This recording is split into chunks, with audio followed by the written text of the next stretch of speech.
I think we're ready to get started. Hello? Hello? Hello?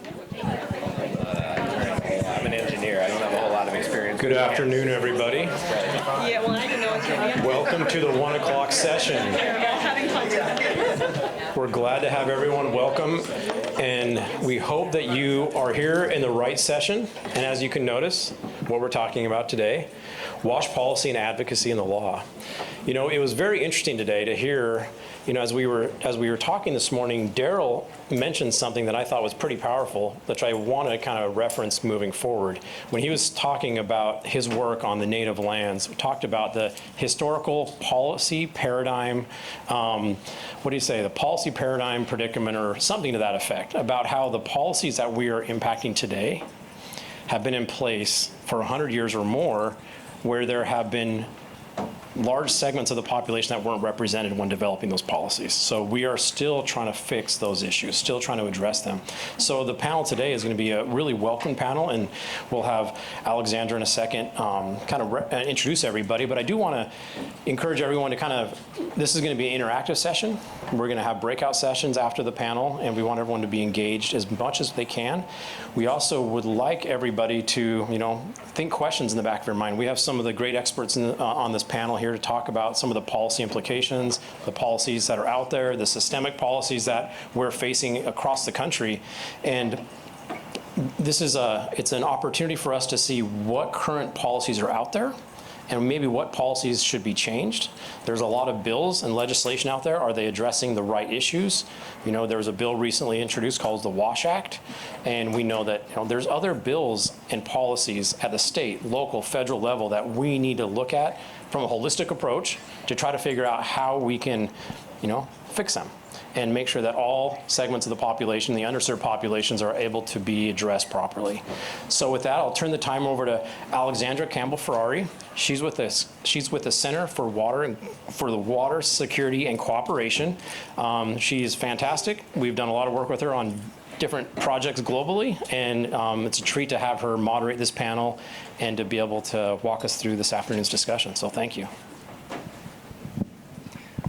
Dain, thank you so much for that introduction, and welcome. This is post-lunch, so let's make sure everyone is still awake. I will keep you lively. Don't worry, I have a very loud voice, so if I notice you're falling asleep, don't worry. I also teach at a law school, so I tend to use the Socratic method. So if we have a question and answer session, I will pull you out. They've also been warned of this as well, so they may be throwing questions that they have not been told about. So really happy to see you, really excited to be talking about law and policy. I am a water lawyer, so obviously, you know, biased opinion, but law is super important, policy is super important. We have a lot of important topics to hit today. So I'm delighted to kick off this conversation with 4 of our esteemed panelists, Scott Berry, Charles Stevens, Victoria Long, and John Erickson. Just a little bit about each of them. John Erickson is Community Water Center's Technical Director, directing the center's work to evaluate and implement drinking water solutions alongside communities. John, do you want to wave? Scott Berry is the Director of Policy and Government Affairs at the U.S. Water Alliance, a national nonprofit organization advancing policies and programs that build a sustainable water future for all. Scott? Victoria Long serves as the policy manager at We the People of Detroit, a grassroots nonprofit organization working at the local, state, and federal levels on issues of water insecurity. Victoria. And last but not least, Charles Stevens, as the Senior Executive Policy Director for the National Rural Water Association. Charles is responsible for ensuring everyone has access to safe, clean, and affordable water and wastewater services by advising the executive branch, members of Congress, and other trade associations on sound policy. All right, so there's our panel. For our opening question, what is an example of how existing law and policy is enabling the WASH sector to be successful? Who wants to start us off? So we're starting off on a positive note. Usually I would be like, why are we failing at this? But instead, we're starting with the, why are we doing something good? Or how are we doing something good? Victoria, do you want to kick us off? Sure. Thank you, Alexandra, and thank you all for being here. I'm really excited to be up on a panel with the folks that are up on here. To answer your question, I think my answer is could probably count for both, whether it is succeeding and failing. And I would like to say that LIWAP is an incredible program. I think it's a breakthrough program. Obviously, there are shortcomings to it, but what we're talking about now is permanency, right? We have something to build on, we have something to work with, and that's a really big thing. We're not just talking about what can we do. We're talking about making it permanent, perfecting those details. But it could be both, I will say.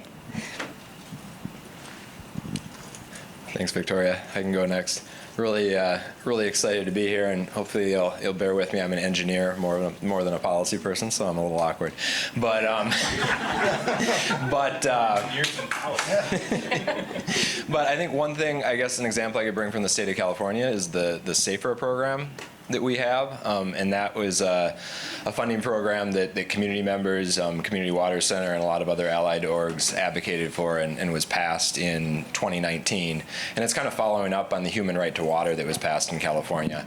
And SAFER is really funding to implement the human right to water, and I think a big objective of it is it's $130 million of funding per year for 10 years.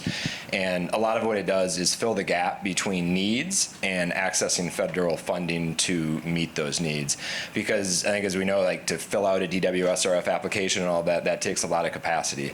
So the idea of the SAFER program is to work alongside communities to get there. So that's technical assistance, it's community outreach, it's also interim solutions while you're working towards longer term solutions. So like funding bottled water, point of entry, point of use treatment, well replacement, those sort of things. So there's still a long way to go, but I think the SAFER program is really allowing us to experiment with solutions and advance, and I think it's been a positive influence in California for sure.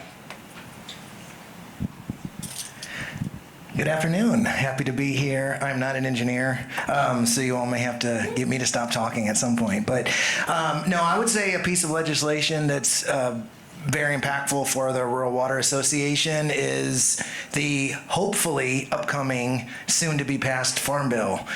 Farm Bill is an authorization that goes through a 5-year cycle, and it was due last year, but it was extended for a year. And one of the sections of the Farm Bill relates to rural development, which is the lifeline for so many rural communities throughout this country. Rural development provides funding for water and wastewater, but then a number of other types of utilities, broadband, energy, electric, housing, and business services. So some of the cool things that are gaining a lot of traction in the Farm Bill this year that I think are going to make a big difference for our residents are some provisions that we've been fighting for some years now, and it's looking very positive that in the final Farm Bill we'll have 0 and 1% loans for our rural communities, and that's going to be a game changer when we're talking about affordability for our water and wastewater systems that need to make those critical infrastructure upgrades.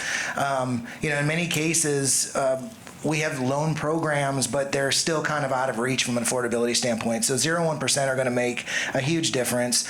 Another exciting upgrade, I call it, in the package is some refinancing tools. So in the past, if a small rural community used rural development to finance a project and the community gets kind of stuck, there's no ways to refinance. They're kind of stuck in that loan package. And USDA could kind of maybe move a payment and put it to the back, but they're limited on what their options are. But with this passage of this Farm Bill, we're feeling very positive that some refinancing tools are going to be in there. So those communities that, the Goodyear plant closed down when, and that was half of the jobs, or, a major storm comes in and decimates the town, and their financial situation changes, that we'll have some tools to be able to work with them and help them out. And the last thing that I think that's a critical piece to the affordability is adding disaster preparedness to some of the technical assistance.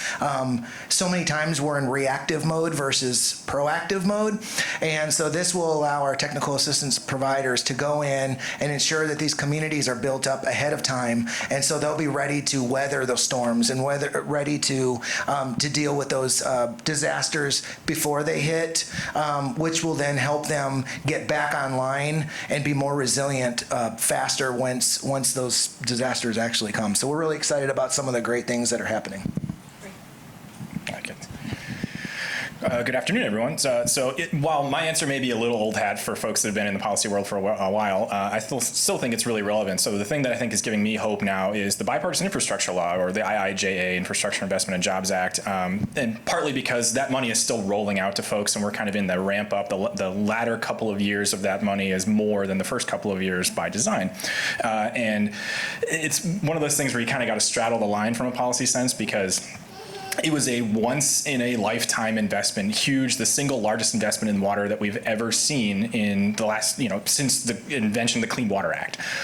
But it's also the gap between what we need to be spending and what we have been spending in water infrastructure has built up to trillions of dollars over decades. And so even the $55 billion of water money that's in the Bipartisan Infrastructure Law is not really going to close that gap, and it was never intended to. And in fact, as a preview of coming attractions, we've got an economic study that's coming out next week where it looks at two different scenarios, where it's like if you made the IIJA dollars the new baseline versus if we return to the old baseline after the money from this bill goes away, what is the difference economically in that? And we're talking, the difference is a cumulative savings of $125 billion over the next 20 years. Like, that is a huge amount of money. But if you actually look at that compared to what the gap still is, the gap still ends up being over $2 trillion over the next 20 years. That is a tremendous amount of catch up that we have to do. And it really means that we have to be thinking differently about how we fund water infrastructure in this country. Like, the current system that we have cannot close the gap. And even if we have this unprecedented level of investment continued for the next 20 years straight, it still doesn't even come close to closing the gap. So we really need to think, what's the future? What is the right path forward here? How do we make water more of a public good? How do we find the right path forward together? So I want to go back quickly, and then we're going to come back to you, Scott, on the BIL. On the LIWAP program, Victoria, could you talk a bit about what the benefit was and what you would like to see in the future? What should the next LIWAP, and we know Senator Padilla proposed a similar LIWAP bill, but what would you like the next LIWAP bill to look like? Is there something that was missing from the first one that you want to see? Is there some more direction that the federal government can give in terms of affordability or conditions on the people that receive funding? Is there anything that you want to see in the future LIWAP bill? Yeah, I mean, that's a great question, especially because we are in that process right now. I think the opting in for the vendors, for the utilities that needing to opt in was a bit of an impediment, right? We had utilities that were hesitant to opt in because they're limited capacity. They weren't able to ramp up their programs for the people who need them, but that didn't change the fact that people still needed them. Something that would be really wonderful to have is if we're talking about categorical eligibility, but beyond that, talking about automatic enrollment, because a lot of that impediment is, complex applications, the processes are burdensome. We need to simplify that. We need to make it easier for the actual households and individuals to get into those programs and not have to rely on them being able to go in person to sign up, not being able to access these, virtually or over the phone or whatever way that actually meets them where they're at in terms of what their situation allows for. And are there any specific examples that you saw at the local level in terms of trying to access that money, like challenges in that? You spoke to the enrollment issues, the challenges. Are there any other challenges that you saw in Detroit, for example, or in Michigan or other states? Actually, so, we had we heard from one of our close partners that they were actually calling around to agencies around the state who didn't even know about LIWAP. And granted, this was early on, but, for a lot of us in this room, once LIWAP came out, we all knew about it. We all assumed everybody knew about it. But there were a lot of folks around the state who did not know about it, and that, the folks who suffer are the folks at the household level. On that theme, in terms of some of the other bills that were mentioned, so maybe less with SGMA, but maybe with SAFER and with BIL, are you seeing that there's a lack of knowledge that is stopping or preventing the money from going out, or the help actually, like communities being helped by the law as a result of not really knowing what the program's offering? Have you seen that? Scott, you want to start, or? Sure. Here. Yeah, I'll take this one. So I think it's not necessarily that people don't know about the bipartisan infrastructure law money, at least the people that are most primed to be the ones who are the receivers of this money, like municipalities. I think among the general public, there's not as much of an understanding of the bipartisan infrastructure law, what it was, what it contained, what it does. I think you're going to see more of that go up as the election continues to go on and the Democrats kind of use the bipartisan infrastructure law as one of their signature achievements, and people are like, oh yeah, that was a thing that happened, right? Like, I think that you're going to see more of that. But I think really what more impediment is less awareness and more the structures of the bipartisan infrastructure law's funding mechanism, like the SRFs, right? Those loan programs are fundamentally designed to be loan programs and to try and use them as grant programs for the kinds of communities that need the funding the most, or what is the biggest problem. And I think even with the amount of technical assistance that is coming from the funding of the bipartisan infrastructure law, that's still matching the communities that need the funding the most with the funding mechanisms. Many of those communities are years away from being able to even apply for an SRF loan. Even a principal forgiveness type loan, they still have to get that loan on the books, and many of them just aren't even capable of doing that. And that's the same thing is happening in rural communities around the country and with the USDA funding as well. It's exactly what Chris was talking about. I think it's the structures of what we have for the funding mechanisms are fundamentally mismatched with the need that exists out there. Go ahead. I would agree, but I also think when you get out into a lot of these small rural communities, they don't know what's out there.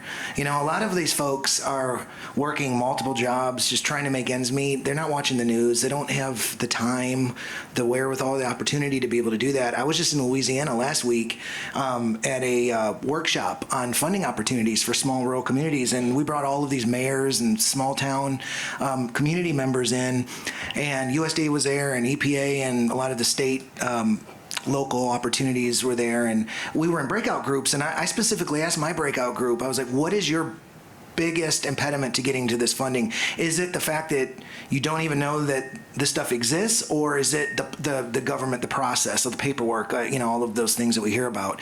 And to almost a person, I heard both. They don't even know that this stuff is out there. I mean, some of the major ones like the bill or whatever, they might know and conceptually that it's there, but our technical assistance providers are critical to ensuring that these residents and these communities even know what's out there and even available to them, because I don't think that they really do know, and in many cases, and again, they're more concerned about making sure that their family's taken care of and they're getting their job done.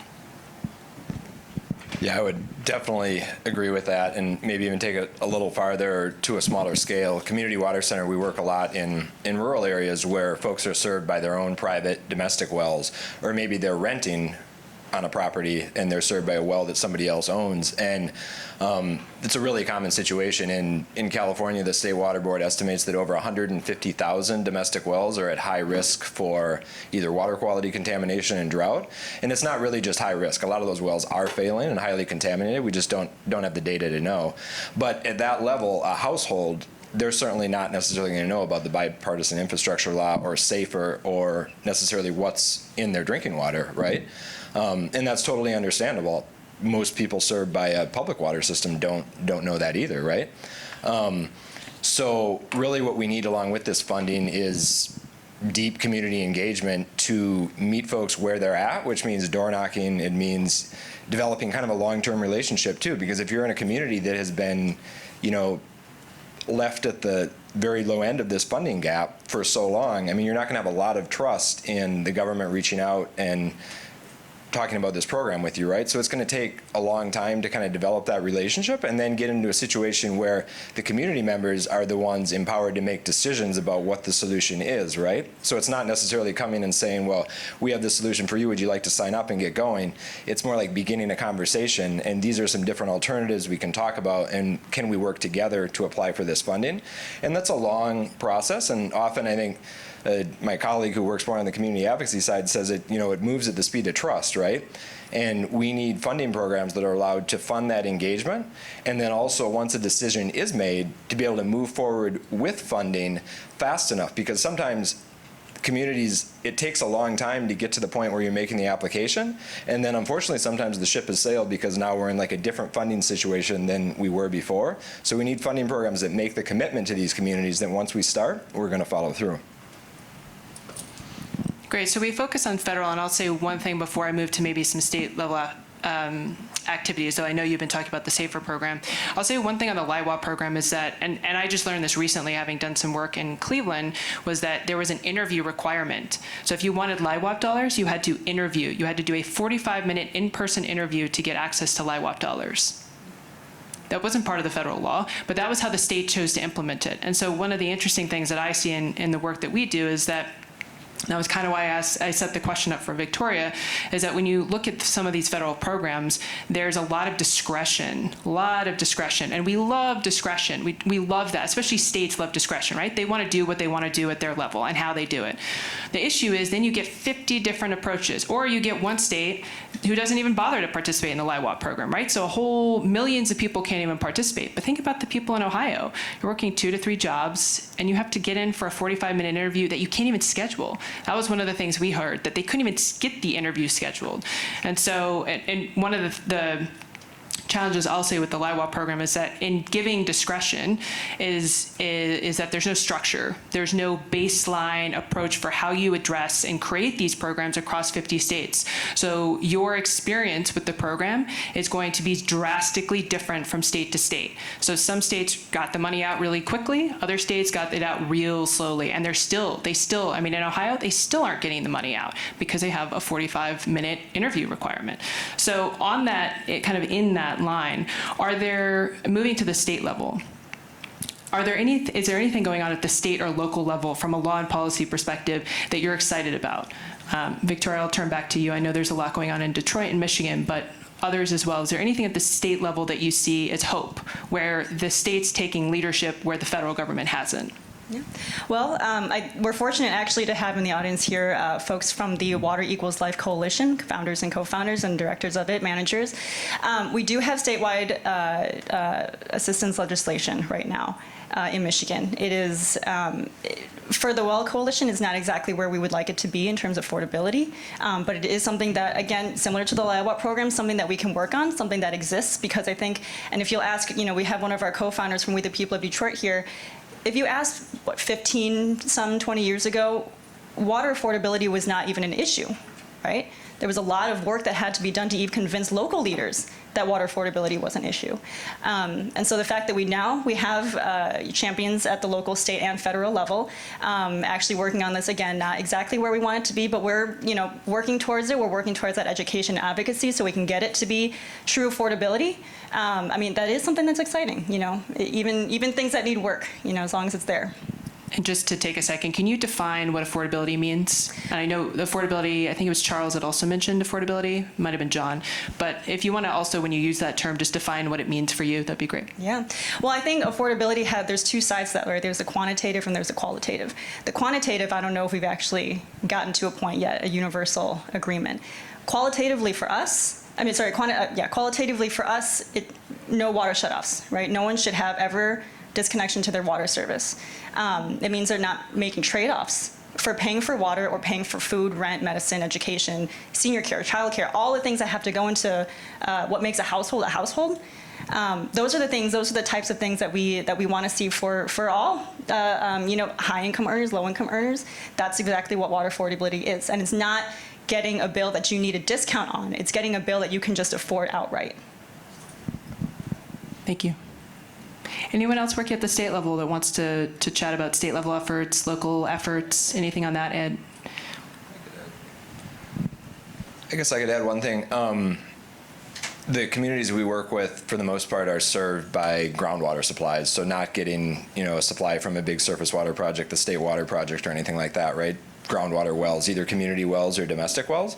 So groundwater protection is a huge part of preserving drinking water supplies. And we definitely have a long way to go with this, but a couple of things that are happening in California. There's the Sustainable Groundwater Management Act passed in 2014 that basically says that groundwater agencies in kind of critical basins need to get to sustainability by 2040. And part of that is also that if in getting to general sustainability, there are adverse effects. There shouldn't be negative effects on drinking water users, but if there are any outlier negative effects, they need to pay for mitigation of those domestic wells, which means drilling a new well. And I think that's sending the right signal to these groundwater sustainability agencies that they need to protect groundwater, and it's also providing, assistance to those who need their wells fixed because of bad management. And on the same note with the application of nitrate as a fertilizer, in the Central Valley, there are nitrate management zones in California that have also accepted, responsibility for mitigation, bottled water, interim solutions, and long-term solutions to fund some of the impacts of the contamination.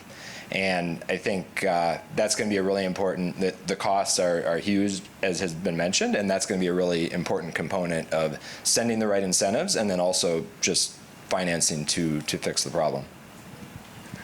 Thank you. So kind of similarly or in that vein as well, in terms of stakeholders, right? We focus a lot at the centralized services. So you were just talking about local level households who are trying to get access for themselves, largely without a lot of support. In terms of stakeholders who are really important in this conversation, who are the stakeholders that you work with the most, and what is their voice in all of this? How do you work with them, and how do you build that relationship of trust as you advocate for different federal, state, and local policies? Scott, can I start with you? Sure. So I think some of the stakeholders that the Alliance tends to work with the most are utilities that are based within municipal governments and the communities that they serve, and trying to bridge the gaps that may have formed between them over the years in a lot of different ways through the work of our Water Equity Network, which serves over 40 cities now. And I think developing trust between them looks different for every community. What goes on in Detroit is different than what goes on in Philly, is what goes different than what goes on in Tucson, et cetera, et cetera. And so the sort of formula, there is no one formula for building that sort of trust between those sort of stakeholders. But I think there's a lot of elements that go into that, and it's understanding how each of those sort of perspectives operate between the two different kinds of groups. It's acknowledgement and understanding of the history that may have led to the kinds of outcomes that happens in that particular city, the kinds of drivers for those outcomes, whether it's systemic racism, whether it's economic, whether it's geographic, or combinations of all of them. We're actually going to have a whole session coming up right after this one on the kinds of drivers that can go into that sort of community engagement that I'm leading. So please check that one out. Co-leading, I guess I should say. Yeah, so there's lots of different kinds of drivers there, and that kind of acknowledgement and education of the group so that they understand the perspectives of one another and have those sort of things that they need from one another out on the table, and can have it create the space to have those conversations. Those sort of things are the critical ingredients to the kind of engagement that you need to create the right kind of policy, those real durable solutions that are and equitable solutions that work for everybody. So our stakeholders, we represent 31,000 utilities, water and wastewater, small rural communities, and they are our stakeholders, as well as their community members and the people that live all around them. And one thing that we've done really well is built that trust with them. As my colleague here mentioned, when you get into these communities, trust is everything. When I was at USDA, I used to say I could walk into a community with a bag full of money, and if they didn't know who I was, they would tell me to please leave, and maybe not even that nicely. So it takes trusted sources and those boots on the ground people that those communities know and trust. And that's one thing that we've been able to bring to the table. Our circuit riders, our technical assistance providers, our staff is in all 50 states and in territories, and we are the community. Our guys know the water operators. Our guys know the water managers and those town folks, and they can go to our staff and ask them for help, and they know that they're going to come with the right mindset and the ability to help them, and they trust them. So, we've got 40 plus years experience of working in these communities, and I think that's an experience that's priceless. You can't get that, and because of that, our operators and again our water systems, they trust us and they know us, and then we're able to provide that technical assistance to them because they know that, again, we're coming from the right place, and we're in there to help them. So that's a bonus for us. I think in our work, when we look at areas that are served by domestic wells, often the best solution, if it's feasible, is consolidation with a public water system, at least, and if that's what the community wants. And I think we found that while the State Water Board may have funding and the best intentions, there's a lot of local power that depends on whether these consolidations are going to be successful or not, because it really to consolidate, you need to basically change local government boundaries, whether that's a city or a special district. And that's a big decision to make, and there's a lot of different players who are a part of that. So I think California does have, through legislation, the State Water Board has power to mandate a consolidation when necessary and appoint an administrator to help carry that out. But that's not the route you want to go if you can avoid it and do it voluntarily, because it's a very long, complicated route, right? So I think just getting stakeholders like these together early and building that trust, like you mentioned, so that people are coming to the table and realizing that this can work out for them. And I think we need success stories to show it's going to work out. But really that kind of stakeholder collaboration to get these consolidations to work is really a critical part of the solution.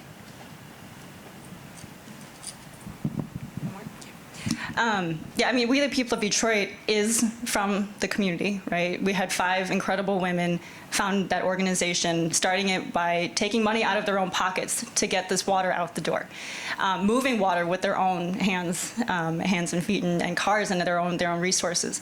And so that is what's important, right? Finding those organizations who are already in the community, who have that trust already built, who are from the community as well, is critically important. And I think that We the People of Detroit has been very uniquely positioned to have started that way, but who have expanded to state, regional, federal prominence and presence. Right now, our president, Monica Lewis-Patrick, is on another national water affordability call at this very moment. And so I think that being able to be that bridge, that connection between the folks, the connections we have in Congress, in national organizations like U.S. Water Alliance, like PolicyLink, but being able to take that experience from our folks, from our residents, the people that call our water rights hotline to talk about what their bill issues are, that the fact they don't have water, what it's like for them to not have that water. We can either bring their stories or bring them with us to when we go to DC. Sorry, I just want to add one more thought that got triggered by what my colleagues were saying, but I think one of the most key ingredients to effective engagement and trust building is starting from a place of shared values. You have to get together in a room and say, what do we collectively as a community, whether we're utility folks, community folks, nonprofits, river keepers, protectors, whatever, what do we value? How do we protect each other? How do we protect our neighbors? How do we protect our community? And start from there, and then that's the springboard that you can say, okay, that unlocks some of these things. Like if we're starting from this place of shared community, how do we get to the next step and the next step and the next step?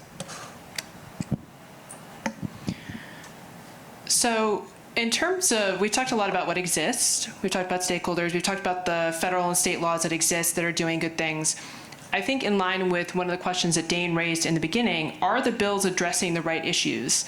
Are there other areas that need federal legislation or state legislation or local legislation? And I'll even throw in there, because I love a good compound question, what is the role of the federal government? What is the role of the state government? What is the role of the local government, right? Like who should be doing what, and what does that mean that you, either in your individual capacity or as an organization, expect from that government? So for example, John keeps mentioning local wells and septic and sanitation. And one of the things that we've noticed, and we're hoping to focus on a bit more, is that the laws surrounding private wells and the safety of those in terms of water quality and testing, they don't exist. And this is all at the local level, right? There's very little state lead on that. I think California has more than most, but most states, if you want to look at whether or not there's testing requirements at the household level, there aren't.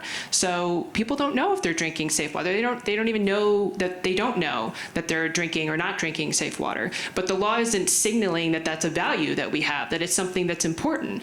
And then the question becomes, well, who should be legislating that? Is it the local level, where millions of local communities would have to legislate that? Is it the state level? Is it the federal level? So I'll use that as an example just to give everyone time to think. But yeah, so where are the laws missing? What laws are we missing? Who wants to start? Perfect. I guess since you brought that up, I could maybe go a little bit on the domestic wells. I think that's definitely a gap. And I think, regulation can be a stick, right? And I don't think we want to get into the situation where we're fining a bunch of domestic well owners because they can't comply with requirements. But I think what the federal government could provide in states is guidance, like what are the best practices? And definitely for well testing, just like your source water, but then also some folks are going to need treatment. If you're too far away to consolidate and you do have a contaminated well, you're going to need treatment. And that's basically operating a little water treatment plant in your house, right? And we have a lot of complicated rules for how you do that for a public water system. So how do we do that at the household level? And I would say we don't really know yet. I think we have really great pilots and projects going on that organizations are working on, but we need to really document those results, and then we need to have regulators look at them and provide us some guidance with, what does it take to provide safe water, so that the household that wants to do that can know how to do it, or the technical assistance provider can provide that guidance. So I would kind of give a little bit of a different spin on it. I don't know if it's a different law that we need, but I think it's how the states are implementing things, and I think things need to be taken more of on a collective basis. For example, there are numerous funding opportunities out there for communities. But again, communities don't always know that they have it. And the way that everything is structured, whether you're a state employee or whether you're a technical assistance provider working off of a grant, you're usually singularly focused on one type of source of funding, and that doesn't get to all the communities, and it doesn't reach every situation. And we need to begin to think about things from a collective approach. Whether you're getting EPA funding, whether you are EPA or you're USDA, and then you start shoveling this money down to the states need to take an approach that says, okay, we're going to look at each water system, or we're going to look at this community, and we're going to help them match the best funding source for them. And sometimes it means not using your own. When I was at USDA, a lot of our people would sometimes look at SRF as competition. Like, oh, we got to get this project before SRF does it.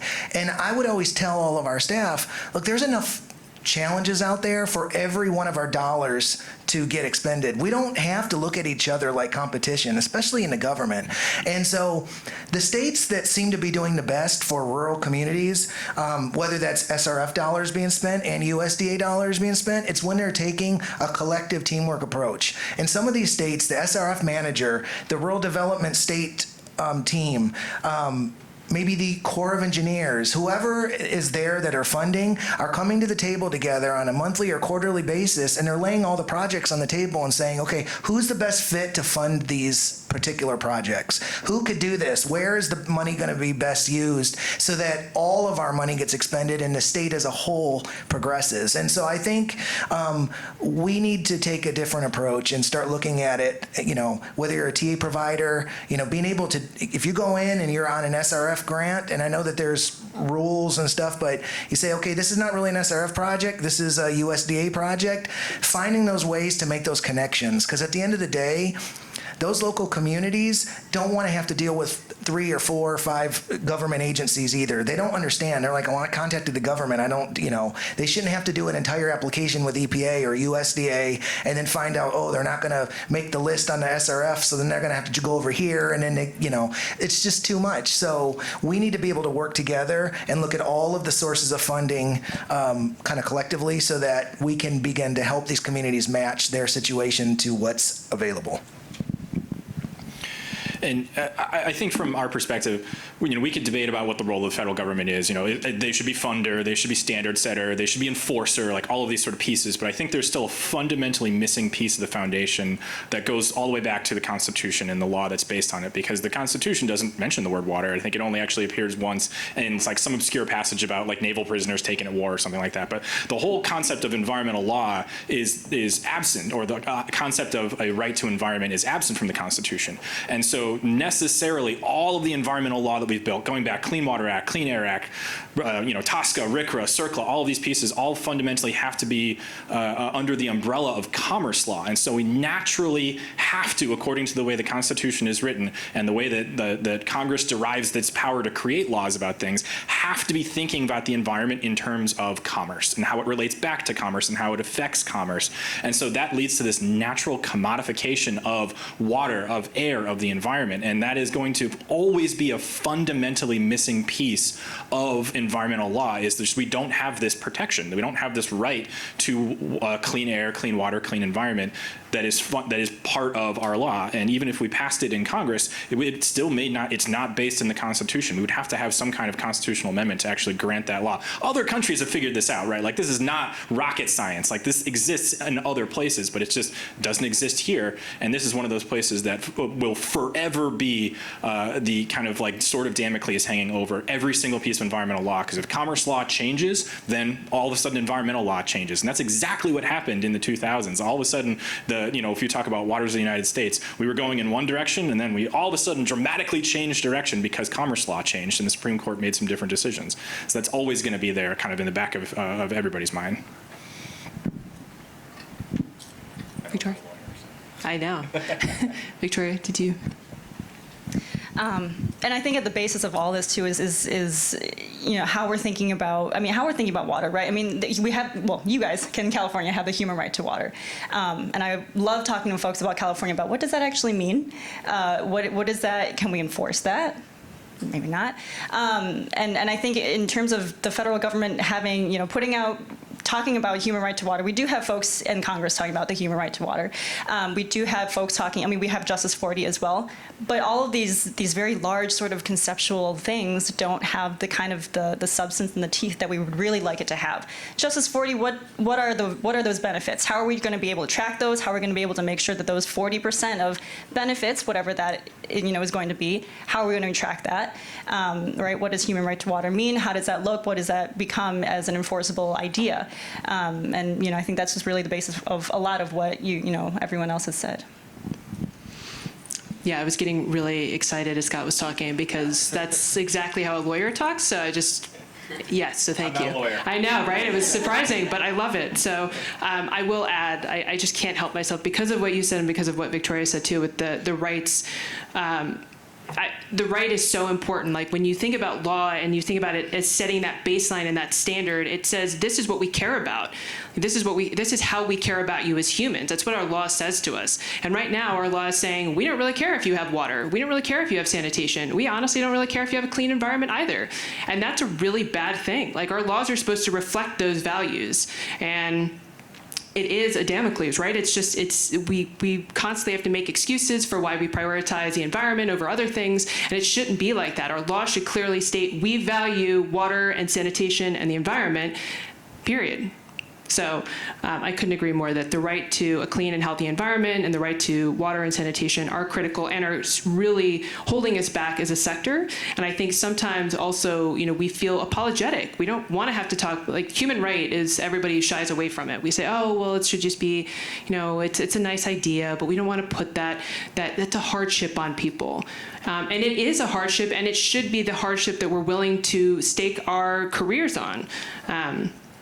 But I will get off my soapbox and move to the next question. Also, if you could be thinking about questions that you have, we are going to open it up for at least one, possibly two questions, maybe. I'm looking at Christopher, maybe. So be thinking about those. So I'll have a closing question, again, to end on a positive note. Where do we go from here? What is the next step that we have to take? And I know we're talking about that, but what is that next step? What is the next thing you're going to be working on in your organization to advance this? It's a loaded question. Holding the mic, so let's just start. Victoria, you want to start? Sure.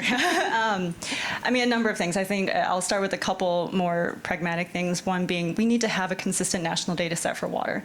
There's so little that we can do without that. I think I'll start with there, but I'll move quickly to having more youth engagement. I know in a session that I had before the morning, we did talk a lot about youth sessions and youth engagement. And I think so I've been to countless numbers of water-related convenings and conferences. Up until now, there was only one that I was at where there were actually youth there and speaking.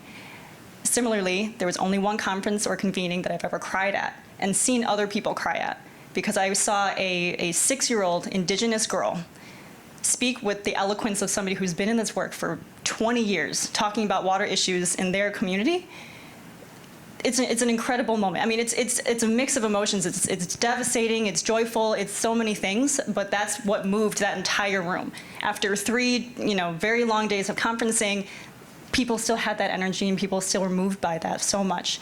And so I'm excited for, We the People of Detroit has an incredible year-long youth program where they're really engaging across science, art, civic engagement, all of these things over a year-long program.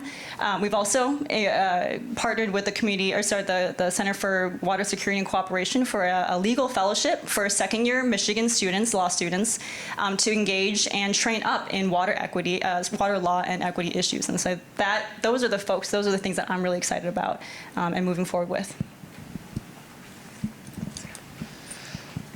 I guess on thinking about community water centers, technical assistance and policy work, I would say one is just following through with the commitments we've started where we're working in communities, because these are long projects and it's really important to keep momentum going. And I think on some of the projects we're working on, like consolidation projects, we're realizing the costs are high. And that's not surprising because there's such a huge gap if you haven't had access to centralized supply before, right? You're building a water system. And so really advocating alongside communities to make sure those costs get covered and the human right to water is provided.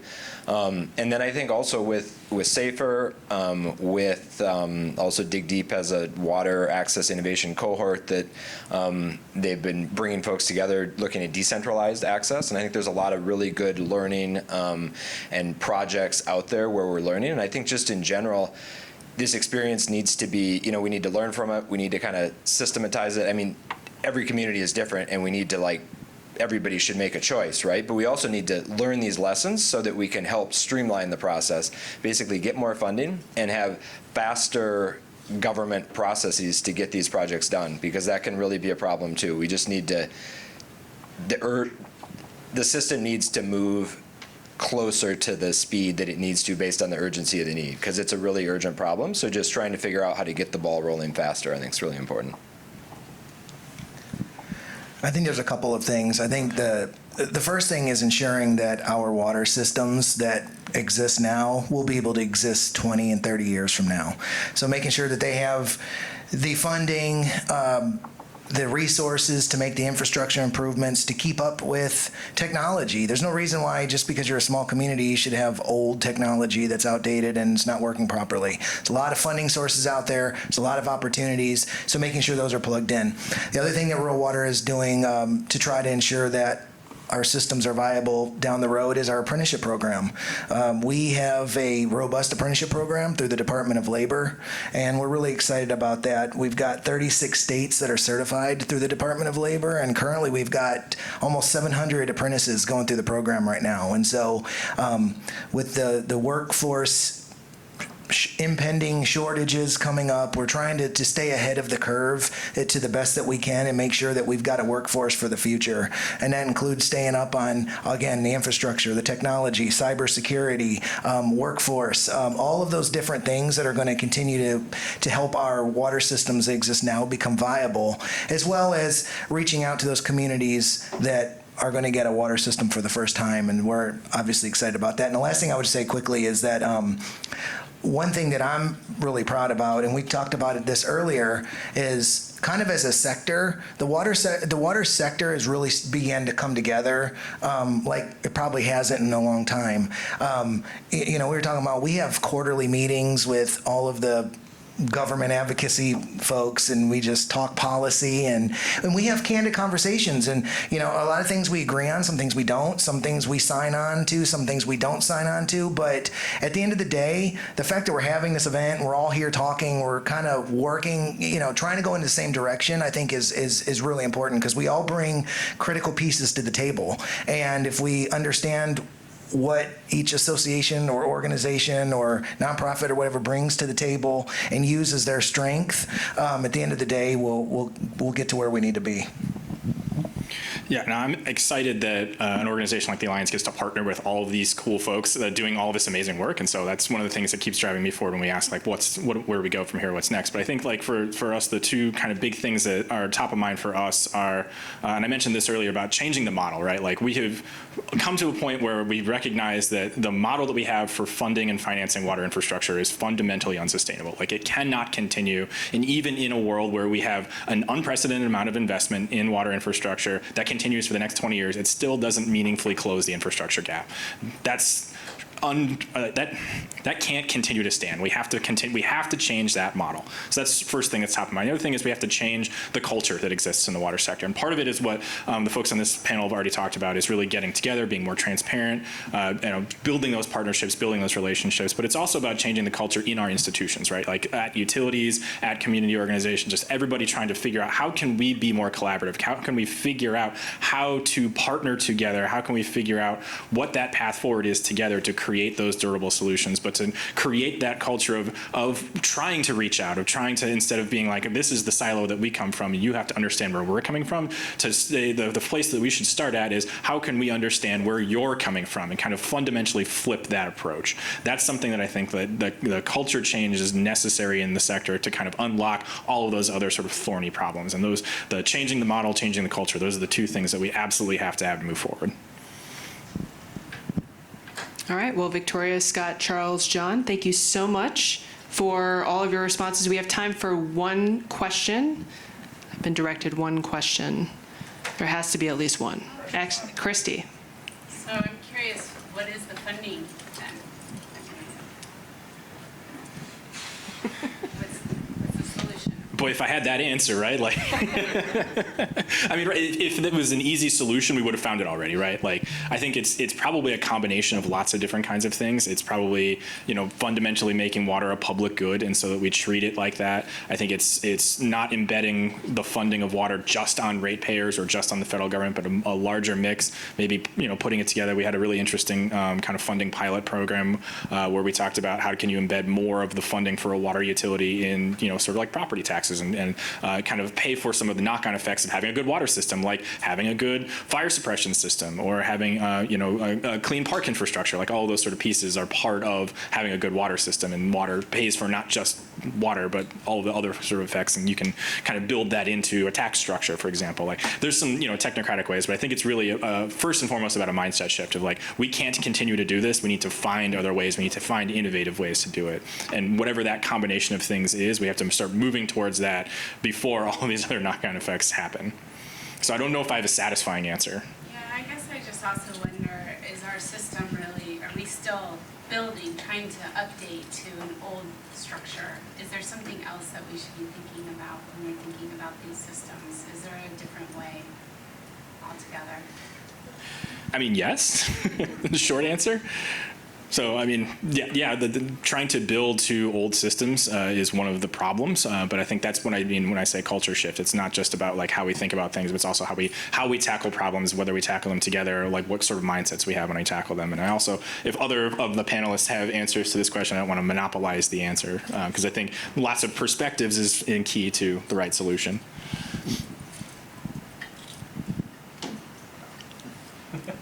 I mean, Chris, I'll provide one. Yeah, Kabir definitely has do you have a question? It's a response, actually. Okay. I'm going to invoke the privilege of being an organizer of this event and not speaking on. A lot of the issue also has to do with the fact that we're fighting for individualized funding for different specific issues all the time. And as it is, there's no dedicated specific WASH funding at the federal level, no constant stream of funding that's going towards water, sanitation, and hygiene specifically. There's elements to it that are hitting across the board, different departments, different agencies. They're being utilized in very smart ways by our local government partners. But there's no concentrated strategy. There's no national strategy, no one water approach almost. That is consolidating funding, that's concentrating funding into being utilized for communities that are hit the hardest, but also regularly. Because even the bill being historic funding, someone said it earlier, it shouldn't have been, right? This new streams of funding that are coming once at a time are constantly drops in the bucket, are constantly just things we have to keep fighting for. So how do we build towards that regular, dedicated, long-term funding that isn't something where we're waiting for the Farm Bill to pass, or a new stream of funding with the bill, or singular investments by the government. All right, thank you, Kabir. And thank you again to our panelists for all of your candid answers. So big round of applause.